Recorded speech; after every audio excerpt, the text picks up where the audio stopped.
আসসালামু আলাইকুম। আজকে আমরা বুটেক্স অধিভুক্ত 10টা টেক্সটাইল ইঞ্জিনিয়ারিং কলেজ ভর্তি 2025-2026 সেশনের সর্বশেষ সকল আপডেট আমরা জানার চেষ্টা করব। প্রথম মেরিটে ভর্তি, ভর্তি ফি, ভর্তি ফরম পূরণ করা, কি কি ডকুমেন্ট জমা দিতে হবে, কিভাবে মাইগ্রেশন চালু করতে হয় এবং কলেজ পরিবর্তন হলে করণীয় কি, এরপরে গত বছর সর্বশেষ মেরিট কত পর্যন্ত গেছে এবং টেক্সটাইল ইঞ্জিনিয়ারিং কলেজে পড়লে সুবিধা কি, আমরা এগুলো নিয়ে বিস্তারিত আলোচনা করব। তো প্রথম দেখি, প্রথম মেরিটে ভর্তির তারিখ হলো 10 থেকে 14 মে সকাল 9টা থেকে বিকেল 4টা, মানে অফিস টাইমে কলেজে উপস্থিতি হয়ে অবশ্যই আমাদের ভর্তি নিশ্চিত করতে হবে ফি এবং ডকুমেন্ট জমা দিয়ে। ভর্তি ফি প্রতিটা কলেজে সেম। ভর্তি ফি যে সাবজেক্টে আসুক না কেন, সাবজেক্ট চয়েসটা তো মূলত কলেজে যাওয়ার পরেই মেরিট অনুযায়ী সে সাবজেক্ট পাবে। ভর্তি ফি 18,500 টাকা।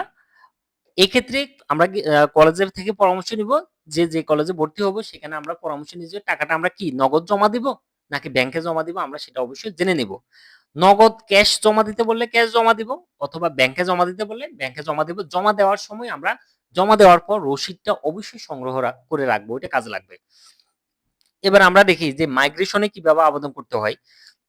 এই যে আমরা প্রথম মেরিটে ভর্তি হতে যাব, ভর্তির সময় আমরা একটা মাইগ্রেশন ফর্ম আছে কলেজ থেকে, ওটা অবশ্যই সংগ্রহ করে নিব। নেওয়ার পর ওই ফর্মটা সুন্দরভাবে পূরণ করে তারপর সেটা জমা দিব, তাহলে যে আমাদের মাইগ্রেশন চালু হবে। মাইগ্রেশন চালু হওয়ার পর প্রথম মেরিটের পর তো কদিন পরে দ্বিতীয় মেরিট দিবে। এই দ্বিতীয় মেরিট দেওয়ার আগে আমাদের অবশ্যই একটা মাইগ্রেশন হবে, যেটাকে আমরা বলবো প্রথম মাইগ্রেশন।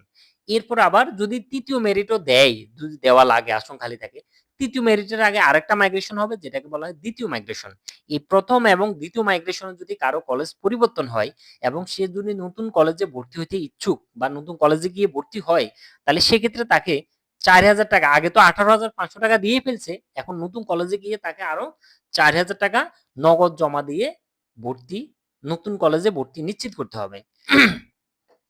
এরপরও যদি আমাদের আরো মেরিট দেওয়া লাগে এবং আরো মাইগ্রেশন হয় তৃতীয়র পরে যদি তৃতীয়, চতুর্থ বা পঞ্চম মাইগ্রেশন হয়, তো সেক্ষেত্রে প্রতিটা মাইগ্রেশনে যদি কারো নতুন কলেজ পরিবর্তন হয় এবং নতুন কলেজে গিয়ে সে ভর্তি নিশ্চিত করতে চায়, তাহলে তাকে 18,500 টাকা তো আগে দিছে, এখন আবারও 18,500 টাকা দিয়ে ভর্তি নিশ্চিত করতে হবে। আর আরেকটা কথা, ভর্তি ফর্মটা আমরা অবশ্যই মনে করি ভর্তির দিনে জমা দিয়ে আসবো। এখন দেখি ভর্তি ফর্ম পূরণ। ভর্তি ফর্ম, এই যে টাকা জমা দেওয়ার পর ওই রসিদটা জমা দিলে আমরা একটা ভর্তি ফর্ম পাবো, সেই ভর্তি ফর্মটা পূরণ করে তারপর সেটা জমা দিতে হবে।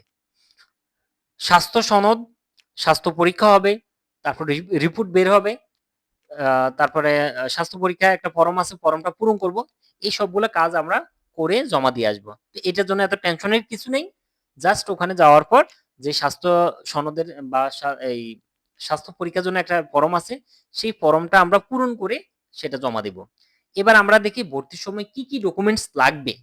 আমাদের প্রথম যে ডকুমেন্টস যেটা লাগবে সেটা হলো মাধ্যমিক এবং উচ্চ মাধ্যমিকের ট্রান্সক্রিপ্ট বা নম্বরপত্র বা প্রশংসাপত্র, সরি, বা মার্কশিট, গ্রেড শিট, আমরা যেটাই বলি না কেন, এই ট্রান্সক্রিপ্টটা মাধ্যমিক এবং উচ্চ মাধ্যমিকের দুইটার মূল কপিটা অবশ্যই আমাদের সাথে রাখতে হবে।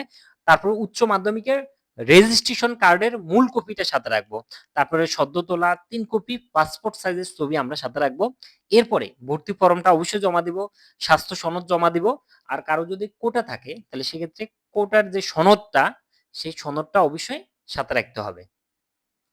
মাইগ্রেশনের ফর্ম পূরণ, এটা অবশ্যই ভর্তির সময় করে ফেলবো, জমা দেব মনে করে। তারপর হলো সাবজেক্ট চয়েস, আগে দেওয়ার কিছুই নেই।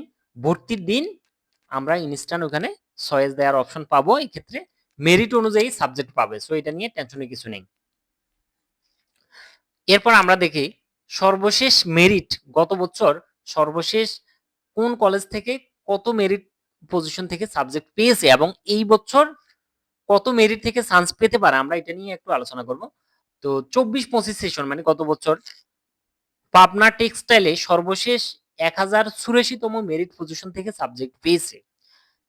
এরপরে চট্টগ্রাম থেকে চট্টগ্রাম টেক্সটাইলে সর্বশেষ, যেটাকে জোয়ারগঞ্জ বলা হয়, চট্টগ্রাম টেক্সটাইল থেকে সর্বশেষ 783তম মেরিট পজিশন থেকে সাবজেক্ট পেয়েছে। এরপর নোয়াখালী, যেটাকে নোয়াখালী বেগমগঞ্জ উপজেলায় বেগমগঞ্জ টেক্সটাইল যেটাকে বলা হয়, বেগমগঞ্জ টেক্সটাইল থেকে সর্বশেষ সাবজেক্ট পেয়েছে 1378তম মেরিট পজিশন থেকে। এরপর বরিশাল টেক্সটাইলে সর্বশেষ 1894তম মেরিট থেকে সাবজেক্ট পেয়েছে। ঝিনাইদহ 1759 মেরিট পজিশন থেকে সাবজেক্ট পেয়েছে। এরপরে রংপুর টেক্সটাইলে সর্বশেষ 1757তম মেরিট পজিশন থেকে সাবজেক্ট পেয়েছে। এরপর গোপালগঞ্জ 1915তম মেরিট পজিশন থেকে সাবজেক্ট পেয়েছে। এরপর জামালপুর টেক্সটাইল ইঞ্জিনিয়ারিং কলেজে সর্বশেষ 1933তম মেরিট পজিশন থেকে সাবজেক্ট পেয়েছে। নতুন করে আরো যে দুটা টেক্সটাইল যুক্ত হয়েছে, একটা আছে মাদারীপুর আর একটা আছে সিলেট টেক্সটাইল ইঞ্জিনিয়ারিং কলেজ। এই দুটা কলেজে মাদারীপুর থেকে সর্বশেষ গত বছর সর্বশেষ 2021তম মেরিট পজিশন থেকে সাবজেক্ট পেয়েছে। আর সিলেটে 1971তম মেরিট পজিশন থেকে সাবজেক্ট পেয়েছে। তার মানে 2024-2025 সেশনে সর্বশেষ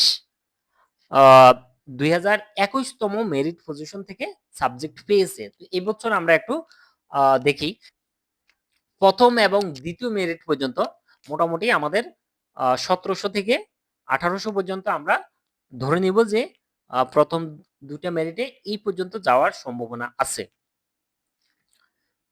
একেবারে সর্বনিম্ন 1500 পর্যন্ত কনফার্ম যাবেই, মানে 300, 400, 600 পর্যন্ত আমরা ধরে নিব যে মোটামুটি আমাদের সর্বশেষ মেরিট যাদের ওয়েটিং পজিশন 1700, 1800 পর্যন্ত আছে, 1200 পর্যন্ত তো সাবজেক্ট পাবেই কনফার্ম, যেহেতু আসন 1200, তো আমরা 1800 পর্যন্ত ধরে নিব যে মোটামুটি সাবজেক্ট পাবে। এরপরে 1800 থেকে পরবর্তীতে বা 1700 পর্যন্ত আমরা ধরে নিই। এরপরে 1700 পর থেকে 2500 পর্যন্ত বা 2021 পর্যন্ত আমরা মোটামুটি আর একটু প্রিপেয়ার থাকবো, যোগাযোগ রাখবো। আর 2500 পর্যন্ত বা 3000 পর্যন্ত যারা আছে তাদের সাবজেক্ট পাওয়ার সম্ভাবনা কম, কলেজ পাওয়ার সম্ভাবনা কম। সেক্ষেত্রে আমাদেরকে অবশ্যই যোগাযোগ রাখতে হবে, কারণ ব্যতিক্রম কিছু যে কোনো সময় হতে পারে। যদিও সবাই ধরে নিচ্ছে 1700, 1800 বা 2000 পর্যন্ত মেরিট যাবে, কিন্তু ভাগ্য ভালো হলে আরো দূরেও যেতে পারে, যেহেতু একই সাথে কিন্তু আমাদের গুচ্ছের 20 বিশ্ববিদ্যালয়ের ভর্তিও কিন্তু চলমান থাকবে। সো এই ক্ষেত্রে আমাদেরকে অবশ্যই এটা খেয়াল রাখতে হবে।